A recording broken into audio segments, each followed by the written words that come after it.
زي النهاردة من 194 سنة، بالتحديد في 31 ديسمبر سنة 1830 اتولد حفيد محمد علي باشا في قصر المسافر خانة في حي الجمالية.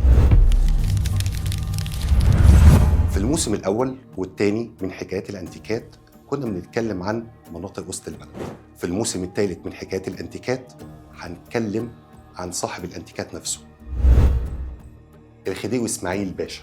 كانت فترة حكم الخديوي إسماعيل باشا كانت 16 سنة تقريبا، عمل فيهم حاجات كتيرة لصالح مصر ومن أهمها النهضة العمرانية.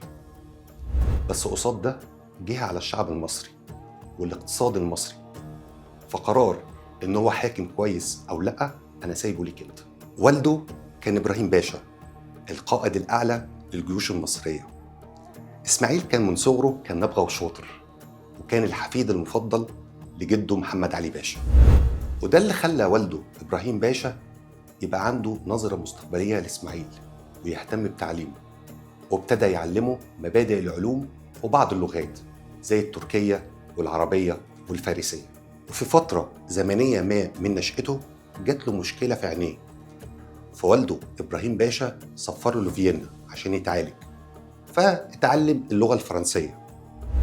والناس هناك في فيينا كانوا مهتمين بيه جدا عشان هو الأمير إسماعيل حفيد محمد علي باشا. في سنة 1845 أمر محمد علي باشا بإنشاء المدرسة العسكرية في باريس، فبعت حبة من ولاده وأحفاده عشان يتعلموا الفنون العسكرية هناك، كان من ضمنهم إسماعيل. إسماعيل قبل ما يكون الخديوي وحاكم مصر عاصر 4 حكام: جده محمد علي باشا، والده إبراهيم باشا، وابن عمه عباس حلمي الأول، وأخيراً محمد سعيد باشا، اللي بالمناسبة محمد سعيد كان بيحبه جداً لدرجة إن هو لما كان يسافر بره مصر كان بيخليه النائب بتاعه عشان يدير الشؤون الداخلية للبلاد. من اللحظة ديت عايزك تركز جداً في التواريخ والشخصيات الجديدة اللي هتظهر معانا في القصة.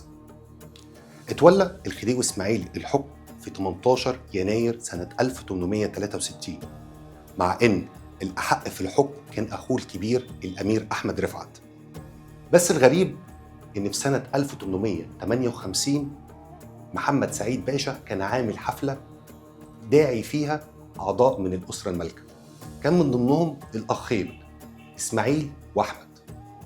إسماعيل اعتذر عن الحفلة لسبب مجهول، ويشاء القدر إن عربية السكة الحديد اللي كان فيها الأمير أحمد رفعت إنها تقع في النيل منطقة كفر الزيات، وبكده يبقى الخديوي إسماعيل عليه الدور في حكم مصر. وده كان الفصل الأول من حياة الخديوي إسماعيل. في كومنت اكتب لنا رأيك في فترة حكم الخديوي إسماعيل، وتابع بقية الحلقات يمكن في الآخر تغير وجهة نظرك.